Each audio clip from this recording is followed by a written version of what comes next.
last class we talked about recursion, but we didn't really cover this topic that I wanted to cover, which is the merge sort. And or did all of you touch upon merge sort in 312? Is there anybody who didn't? So merge sort way is a divide and conquer problem where you take a problem and divide it up and solve the problems separately, and you can get speed up sometimes by doing that, but not always.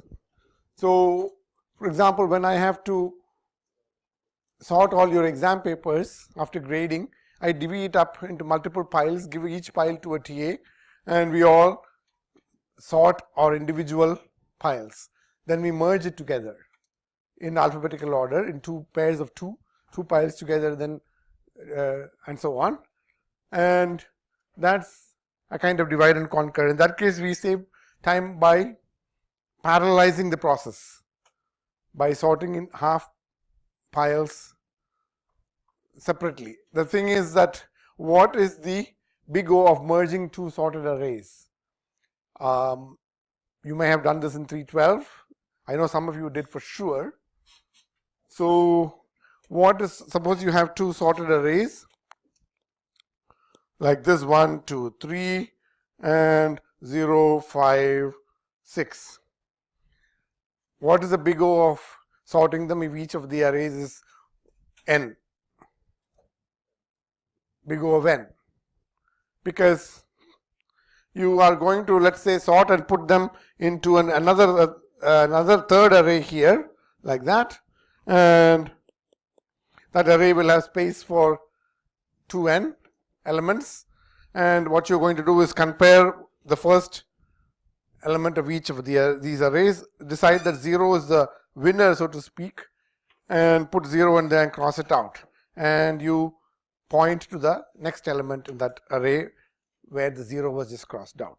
Then you compare 1 and 0, 1 and 5, and you put 1 there and you cross it out. Then you put 2, 3, because you're comparing them with 5, and then finally 5 and 6, because there's nothing to compare them to. You just stack them on at the end of the array. Each of these comparisons, incrementing the pointer or the pointing to the next location, moving, copying an element into an array, all these are big O of what?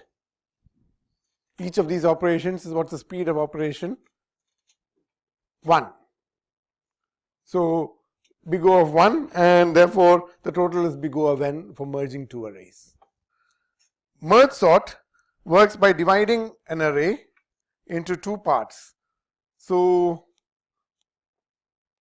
here you have an array here like that, and you are dividing it up into 1, 6, 5, 4, 2, 8, for example. And you divide it up into two parts, you merge sort each of these halves, and then you merge them together. And the question is, can you really get speed up over, say, insertion sort by doing this? So the answer is yes, you can, because insertion sort worst case is over n squared, whereas the big O of sorting an array of size n using merge sort is what? N log n, if you remember.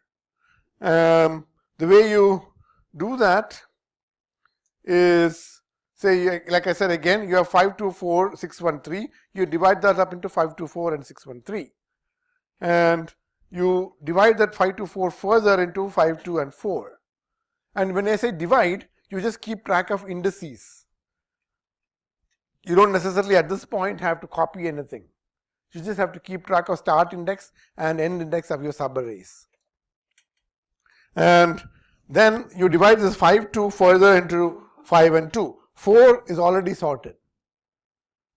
What you're doing is merge sorting each of the two halves. So you're merge sorting the 5, 2, 4, and you're merge sorting 6, 1, 3. To do that, you're again dividing, you're calling it recursively, the merge sort method recursively. So again, you're dividing 5, 2 and 4 into parts. 4 cannot be split up, it's already sorted. 5, 2 can be split into 5 and 2 and merged back into 2, 5. And 4 comes here. So now 2, 5 and 4 are merged to get 2, 4, 5.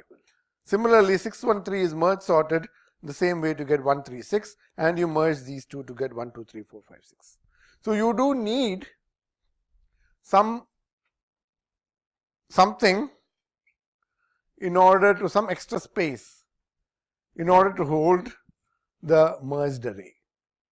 So unlike insertion sort, whose extra storage needed for the insertion sort is big O of what? 1. Because all you need in insertion sort is one element. So you need an extra location, memory location, to do the swapping. Whereas in merge sort, you need an O of n space for sorting. Because you are merging and you have to store that somewhere before you copy it back to the original array. While you are merging, you cannot overwrite the original array. Only after you merge you can do that. So at the end, the original array looks like that. So I want you to go home, and your homework is to write merge sort for integer arrays. And you can look at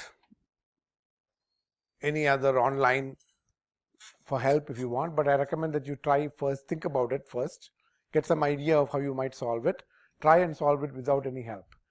I will tell you that you can look at these slides, pseudocode if you want. The runtime of merge sort. So the runtime of merge, is big O of 1. So we can write merge sort as a recurrence relation, which you will learn more about in the algorithms class. But T of n, the time to sort an array of n variables, n size, is 0 if there's only one element, there's nothing to sort. Or 2 times the time taken to sort half, because there are 2 halves. So each half will take T of n over 2, and so sorting both halves is 2 times T of n over 2, and then merging the 2 sorted halves is n. As we just saw, merging is n. So this is the time taken for merge sort. Now let's calculate this recurrence relations. We can solve this recurrence relation so that T of n appears on the left hand side only. And to do that, T of n, to merge these two here, you need n. To each of these calls to T of n over 2, what is the big O of a function call? So suppose you're just making a function call. Forget about how long that function takes. Just to do the call and return, what's the big O of that? Big O of 1. It's independent of the size of the parameter. You are adding something to the stack frame. So that's big O of 1. You're passing in a reference to an array and you're adding a stack frame, and that doesn't matter how big the array is. So you're making 2 calls to merge sort with half the array and merge sort with the right half of the array, left half and right half. So, and the time taken is therefore and for this step is to time taken for each of these T of n over 2 calls and the time taken to merge. The time taken to merge the 2 is 2 times n over 2, because there are 2 such arrays and each of them is n over 2. The total is n over, so the total time taken for merging is 2 times n over 2. And then for each of these you make 2 calls. So the left half of the array makes 2 calls, split up further, and the right half gets 2 calls. So to time taken to merge all of these 4 together is 4n over 4, because these 2 merge together and go up here to the left half, these 2 merge together and go up here to the right half. So 4 times n over 4, 2 times n over 4 plus 2 times n over 4, and so on. And at the kth level, you have 2 raised to k n over 2 raised to k, and then at the last level here, n over 2 times 2 is the time taken for all this last step. So the total amount of time taken to do the T of n, the merge sort for the whole array is n. How many times? How many steps do you have to go before n becomes 2? How many divide by 2 steps do you have to go before n becomes 2? Anybody? Suppose you keep on dividing a number n. If it before it becomes 2 or 1, it doesn't matter. What is, Janvi, do you know? You're looking at me.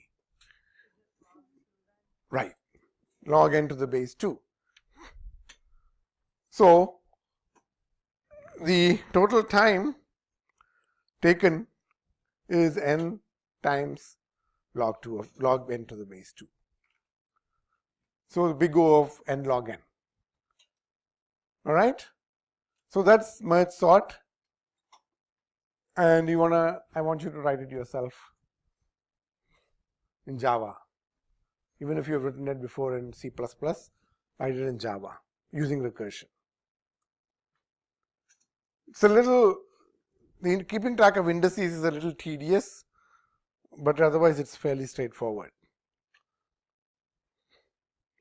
And try to use as little storage as possible extra. Any questions? Has anybody written merge sort already? In any language? No? You have? Okay. So, write it now in Java. So, let us talk about iterators. Here's our time lord.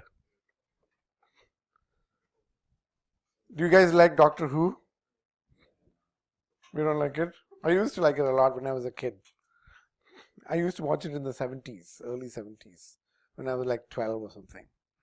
And John Pertwee was the Time Lord. It was good. All those Daleks and exterminating and all that. So now it doesn't seem to have changed much though. So I don't know, it doesn't appeal to me much. So ArrayList is a part of the Java collections framework, and a collection is an interface that specifies the basic operations every collection structure should have. So some collections don't have a definite order, sets, maps, and graphs, for example, as we already talked about. So how are you going to access all the items in a collection with no specific order? So in this classroom, you're not sitting in any specific order. It's not a line. And if I want to access, if I want to say, give a piece of candy to each of you, I have to decide in what order I'm going to do it. So I might say, okay, I'm going to go to the first one and give, what's your name? Andrew, one piece of candy, and then keep on going to the second row, and then third row from left to right. So I have, depending on the situation and the purpose, I usually will have a certain order in which I'm going to go through the items in a collection. So in a queue, I might say go to the first one, then the one behind, and then the one behind, and so on. And that would be in a queue. In a queue in India, it would be more like this, There's no one line. So depending on the data structure that you're trying to go through, you will have to alter your iterator approach. And I'm the iterator. I'm the one giving the candy. But what happens is, suppose I reach somebody here.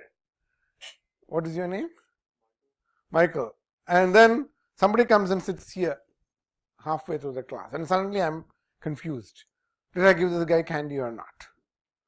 So I get frustrated, throw all the candy away and walk out. And that's the equivalent of Java throwing an exception. The reason, so while I'm iterating, if the collection is altered, if I'm asked to give the next person candy, and I said I don't know who the next person is, somebody was added. Similarly, if somebody walked out, if it's for something else, maybe I'm collecting your exams, and somebody walked out, and I'm confused again, because I don't know if I collected that person's exam or not. So when an iteration is going on, if you change the collection by adding or removing some element, I get confused and I am going to be obsolete as an iterator. I have to bring in a new person to start again from the beginning. So the exception I throw is called the concurrent modification exception. So an iterator is something that is created as an object of class iterator that is created by calling a method in the collection object, in the array list object, for example, or the set object or the graph object. So calling the iterator method called iterator, I say list.iterator, I am going to return an iterator object. The iterator object has three methods.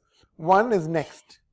It starts from the beginning, and next will return the first element. Then next will return the second element. Then next will return the third element, and so on. At the end, there's also has next.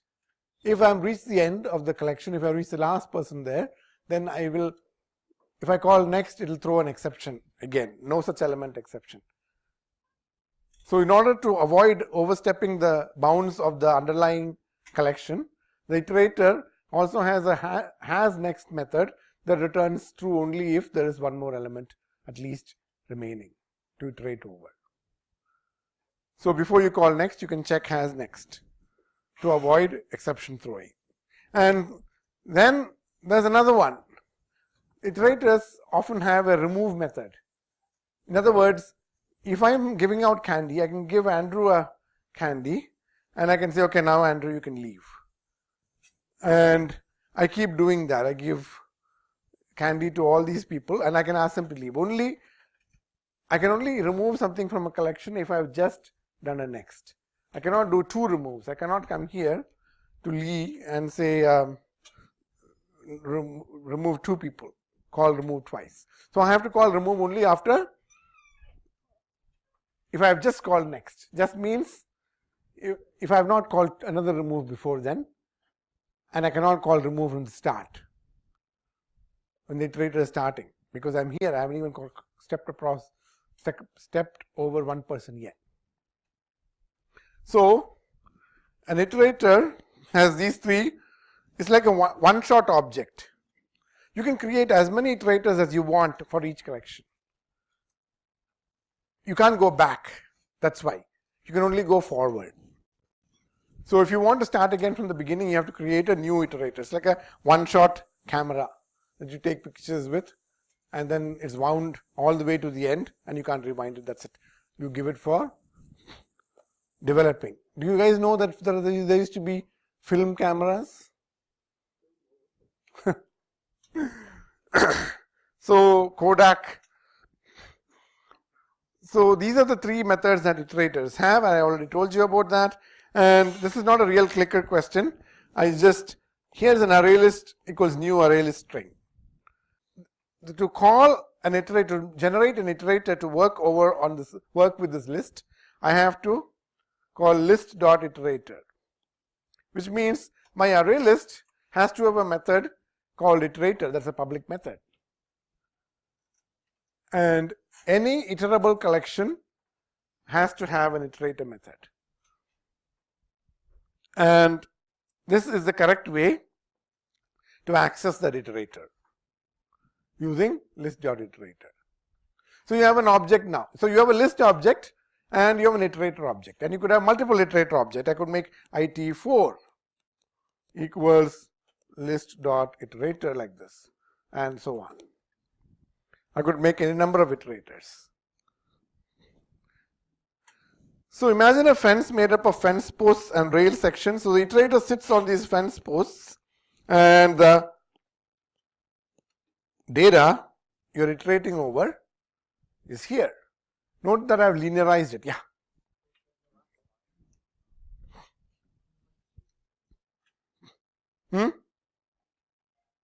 What's that? The first two produce this line here. This line produces an error and this line produces an error. The last one is the correct way to do it. Okay? The first one doesn't make sense because you're creating an iterator that is unattached to any data structure. It's like I'm a student. So which university do you go to? I don't know yet. You can't be a student if you're not enrolled in somewhere, right? I mean, you can be a student of life, I suppose, but that's not what I mean. And similarly, iterator cannot take a list as a parameter. You could have done it that way, but the way it's actually done is number 3. And so iterator sits here at the beginning like this, and each time you do next, it keeps jumping and returning what it just jumped over. So an array list of strings here called names has been initialized with Jan, Levi, Tom and Jose, and the iterator that was just created here, it or it, is going to jump each time you say while it.hasNext, system.out.println it.next. So it.next makes the iterator jump and return the string that it just jumped over. And at the end, it.hasNext at this point will return false. So the loop finishes. So it seems like a lot of trouble to go through when you already have, for loops and all that available. But iterators are more flexible than just going through loops like using a for or a while. And when it comes to a set or something that has no ordering, you don't really have an index that you can increment. So while lists have something like list.get 0 or get I, you can't do that for a set. What's the ith element of a set? There's no ordering. So an iterator is important there. So all collections have iterators, which makes their operation more uniform. And let me skip over this and let us actually start writing an iterator. But before that, let's actually look at these. A related interface is iterable. A collection is deemed iterable if it provides a way to get an iterator by using the iterate method. So an interface iterable has one method called iterator, and it returns an iterator with an uppercase I object, and T is the generic parameter, string, person, employee, whatever. So if the iterator operates over a collection of employees, the iterator will also be iterator with angle bracket employee. And so anything that implements iterable interface can be used also in a for each loop. For int x in list, total plus equals x. This avoids the use of dummy indices like I and j. I already showed you this in the last class. And iterable, that's iterable. So let us implement an iterator for our LinkedList class that we had written. So my LinkedList.java, it looks like this. Okay, so here we are going to write my iterator, and it implements my iterator interface. And my iterator interface says that my iterator should have next, has next, and remove. Similarly, my linked list says that it should implement both my list interface and my iterable. They are both interfaces. My iterable looks like this, which has one method iterator, and my list interface has add, remove, size, and all that. Yeah? Oh, how long has it been like this? Wow, I've been talking and talking. Let's start again. So my linked list implements my list interface and my iterable. Because it implements my list interface, it had add, remove, size, get, and so on. my linked list has to implement add, remove, and so on. Because it implements my iterable, then it has to implement this function called iterator. And in this case, it returns a my iterator. My linked list in this case only works with integers. It's not a generic linked list that works with any data type. So it's simpler. So here I have an iterator. So the way it looks like is this. My linked list looks like this. It's a list. And when I call iterator, it throws out an iterator object which works on this list.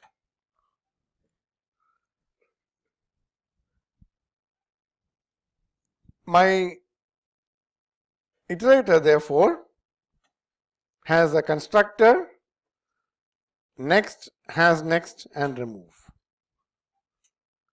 So the first thing is the iterator has to know which collection it's going to operate on.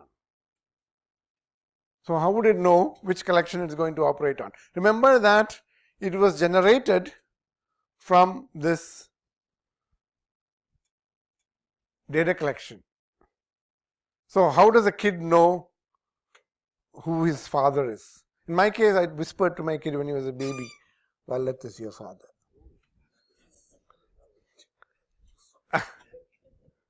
And that's the way he knows, and he wrote it down because he didn't want to forget. So how would, he was baby, so he couldn't remember, so he wrote it down. So how would iterator be told who its parent is, and how would it remember it? How would it remember that information? If you don't know who your parent is, in this case, it doesn't know who to operate on. So how would it be told? How could it be told who created it? Yeah. So how would it be in Java? Right. So there will be a field here. You would say my iterator, my linked list parent.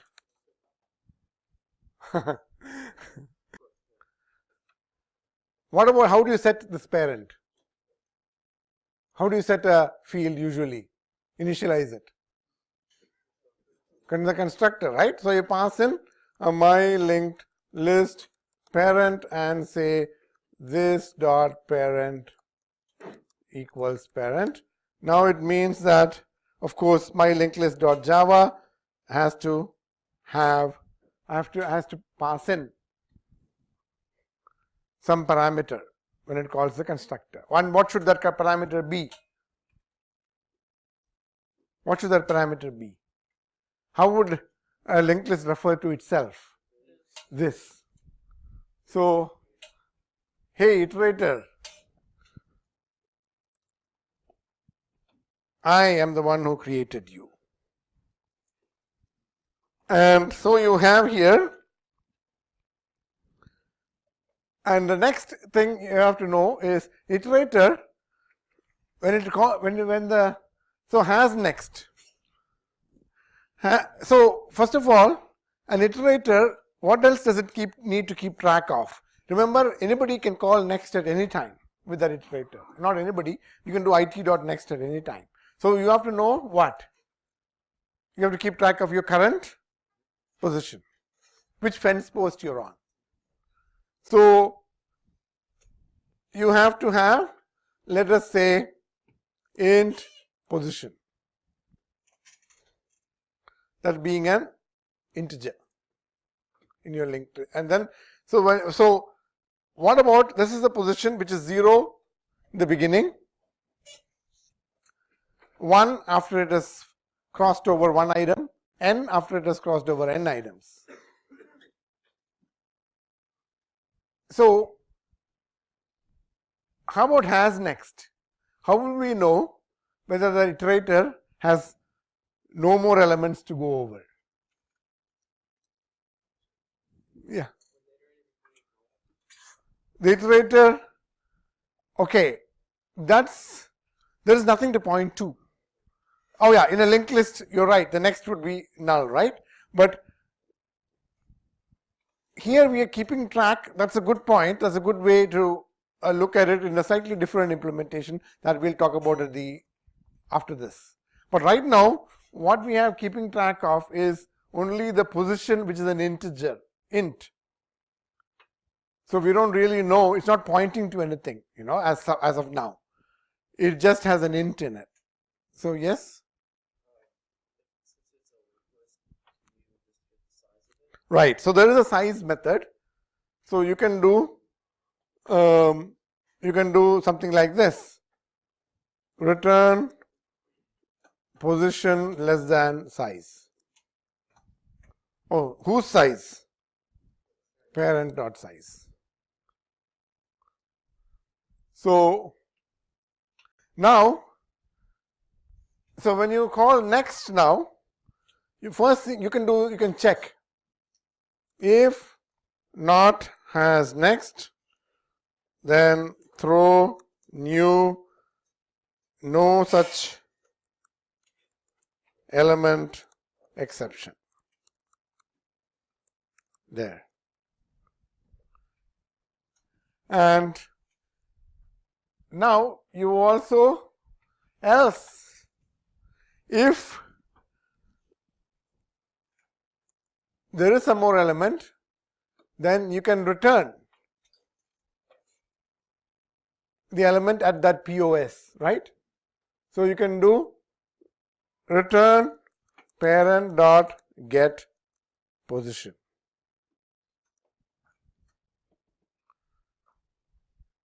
Is that it? One more thing to be done. What was that? Yeah. Right, we have to increase the position. So let us position plus plus position minus 1. Okay. And one more thing. What is that? Oh yeah, nothing. That's it. Now remove is again if, so remove doesn't need to check has next. So one thing about remove, what did I say about remove? That, yeah. So we have to set position equals 0.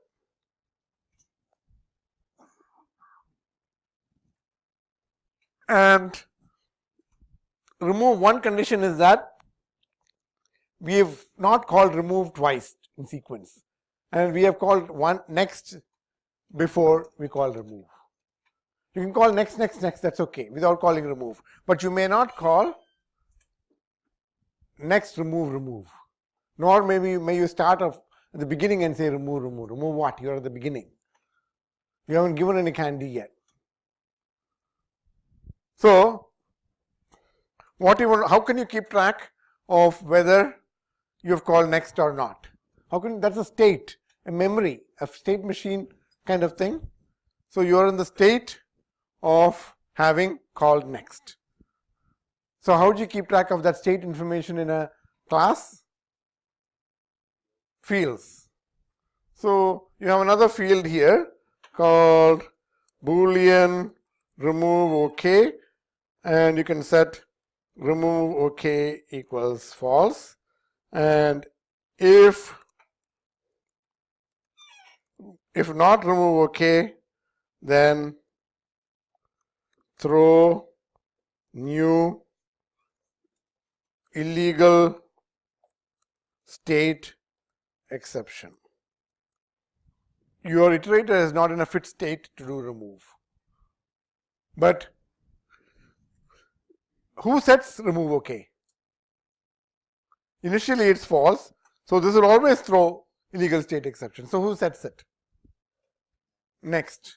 So here, when you come here, you do remove OK equals true. And here what do you have to do? We have to set it to false. Remove OK equals false. And then remove at parent dot remove at position, like that, and then position minus minus, I think. I don't want to mess up. Yeah.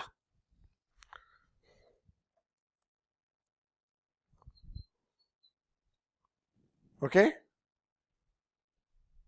So you've got one element less. So you move basically back. So if you are going to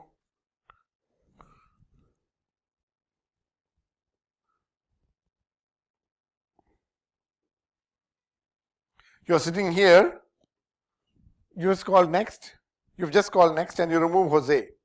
And basically, these two things will go away and you're sitting here. So your position is one less. Now, how about concurrent? So we have handled, we're calling no such element exception. And similarly, so how about concurrent modification exception? What we want to do is, if an element, if a data structure has been modified by addition or removal of an element, then if the iterator tries to do next or has next or anything or remove, you should throw a concurrent modification exception. That iterator is no longer useful. So you have to know, hey, the list has been changed, the list state has been changed since you were created. So how would we keep track of that state? And how would we keep track of the state of the list, whether it has changed since the iterator was created? Same way we keep track of any other state, right? Which is what?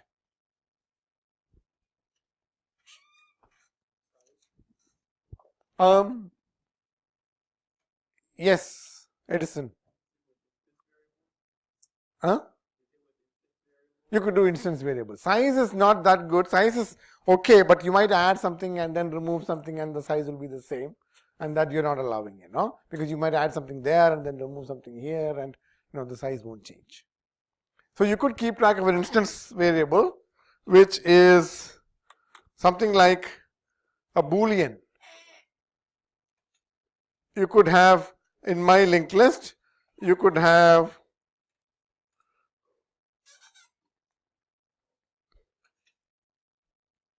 a Boolean called modified equals false. And then whenever you call get or remove, you can set that to true.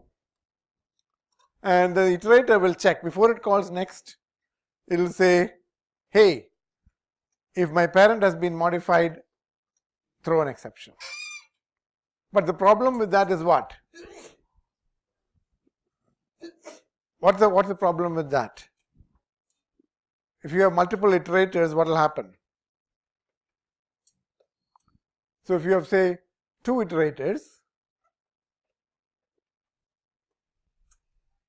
you are, just because I'm halfway through and somebody came and sat down there next to Andrew, and I'm no longer able to function, doesn't mean that a new iterator cannot start from the beginning. So if modified was set when this new person came and sat here.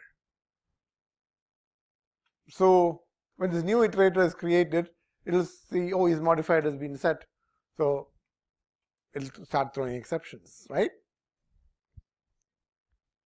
So how many? So you can create an infinite number of iterators in theory. How would you deal with this problem?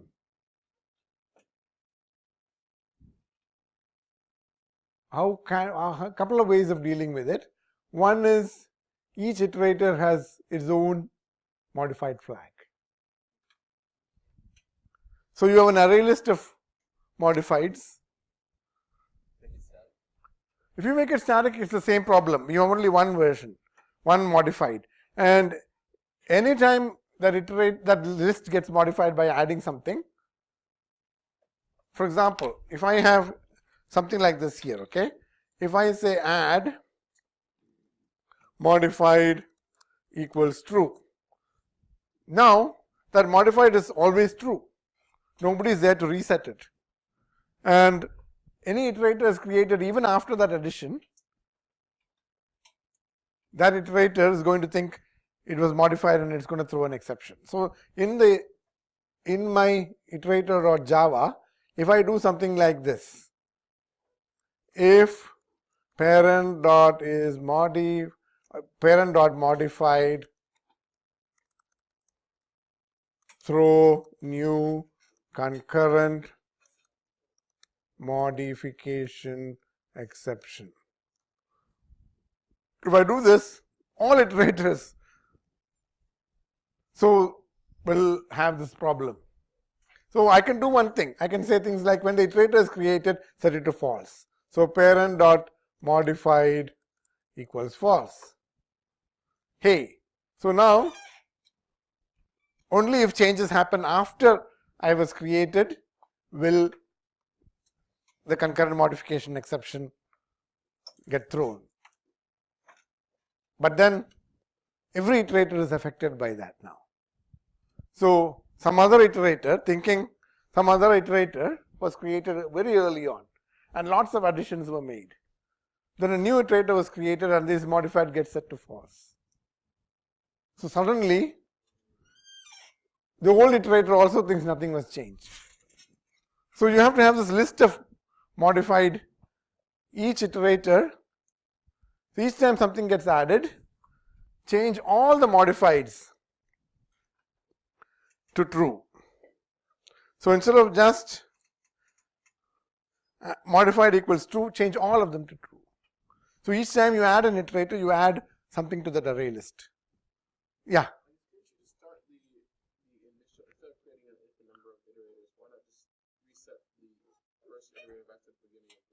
You might be, yeah. So what about if there are multiple iterators that are useful anyway, you know? Like in their positions? Yeah, there are 2 or 3 people iterating over a collection and they are all at different places and doing different things. So you can't really iterate anymore from wherever they stop because it's no longer reliable for you to add an element that is really crucial to them functioning properly. Well, whether you reset an iterator back to the beginning or whether you create a new iterator, functionally it's the same.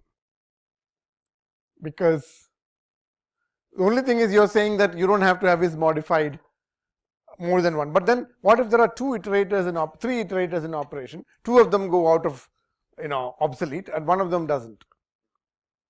You still have that problem then. Because you have created 2, then you added an element or you removed an element. And then the third one was created. So the third one is not affected by these earlier changes. Yes? I don't really follow on the modification. What is being modified? The iterator gets modified if you have another one. Well, the iterator is not modified. The list is what's modified. So the list, if you look here, my linked list, the modified is a field in list. So when you add something, you're saying that, hey, I set this iterator, when I constructed this iterator, I set parent.modified equals false. Or I can even, maybe I can even do this. My linked list.java, I go here and I say modified equals false. So just before I create an iterator, I set modified is false. and then I create this iterator. So what you're saying is that if something gets added or removed, then that modifier gets set to true, and the iterator, the next method, will see that and throw an exception. But like I'm saying, if there are multiple iterators in operation, this won't work. So the way to fix it is to have an array, or even better, have a version number. So your iterator has an integer called version, and that is set to initially 0. And each time you add, sorry, not this is your linked list has a version number. So int version equals 0. So initially your version is 0. Each time you add or remove something, you update the version. So instead of modified equals true, you say version plus plus. And remove, you say version plus plus. And here in get you don't need to, and remove at you say version plus plus. So you have now, and when you create the iterator here, you keep track of your version that was when you were created. So you say int my birth, I'm going to call it birth version, and birth version equals parent dot version. So that's my birth version. And here in next, instead of parent dot modified, if parent dot version is not equal to birth version, then throw that exception. All right. So and you can do this for has next and here. So but if you change something, like if Andrew is sitting here, he doesn't leave the room, but he takes off his hat, I don't care. I don't mind if an object changes inside somehow. What I mind is if something gets added or removed. And this still is not perfect. The reason is that I am allowed to remove. If I am iterating here, I go give Andrew the candy and I say remove. You can go, Andrew, and he goes away. But some other iterator over there doesn't like it that I am mucking things up here. So they would like to throw an exception.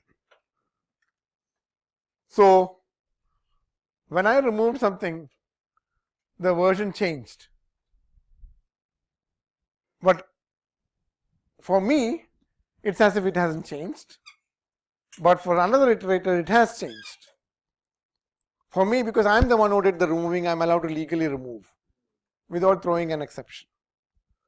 But some other iterator will still want to know whether the collection has changed, because that iterator wasn't responsible for this change.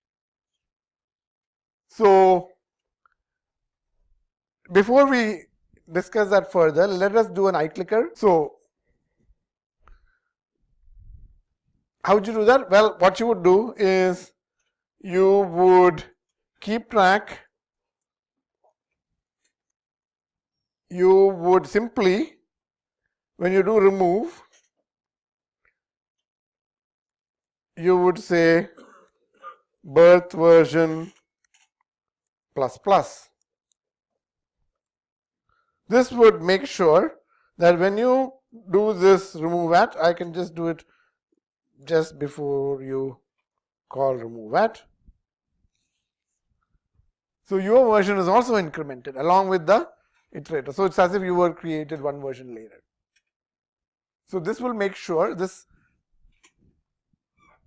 code will make sure that you do not get a concurrent modification exception if you are the one who removed something from the list. But whereas other iterators will still be affected. Yeah. So for IT4 or how would you reset it? You can't. So you are asking, how do you reset an iterator? You can't. You toss it. Disposable like the camera. I know. Disposable like people.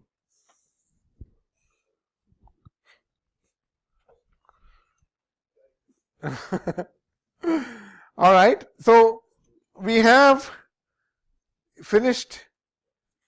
I want you to, one more thing.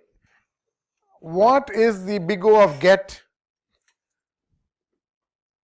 for a linked list?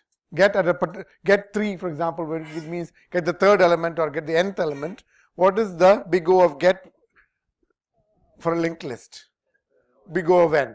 So what would be the big O of going through this iterator next, all the way to the end? N? Any other answer? Yes, Edison? N squared. Because you have to call get over and over and over. So it's 1 plus 2 plus 3 plus 4 plus 5 plus etc., which comes to n squared. You don't want that because you would like an iterator to be able to go through a collection in order of n. So if you keep track of this get this way, it's not good. So think of another way of solving this problem with and get big O of n for go iterating through an entire linked list. You might do that by modifying, adding some functionality to the iterators, or adding some functionality to the linked list class, or keeping track of, remember integer, you're having the linked list holds integers, not ints. So you have references to those points. So what if you store a reference to a particular element, and then you have a next available to you. You might be storing a node reference instead of an int as a position. And then you can do that node dot next. But then node is private. So you would like to provide that next function inside the linked list class and call it from the iterator class as a protected function. Because right now node is an inner class in linked list. Am I making sense? So what I am saying is that the linked list class has these nodes, and there's a next here. So if you are keeping track of this position as a node, then like somebody said in the beginning, you can check next to see whether you're at the end, to see if it's null. But if you keep track of an int, you can't do that. There's no next. So you might like to provide some functionality to do something like that. In any case, I would like you to implement this. So you have two things to work on. One is the merge sort. I would like you to write merge sort. That might be a couple of hours work depending on whether you have done it before or not, because of the tricky indices. And then you have to write, test it and all that. Second is modify this linked list iterator scheme so you get big O of n for calling next from beginning to end instead of n squared. All right. Any questions about this? I don't remember what the next class is, but the next recitation tomorrow's might have some quiz on recursion, backtracking or something.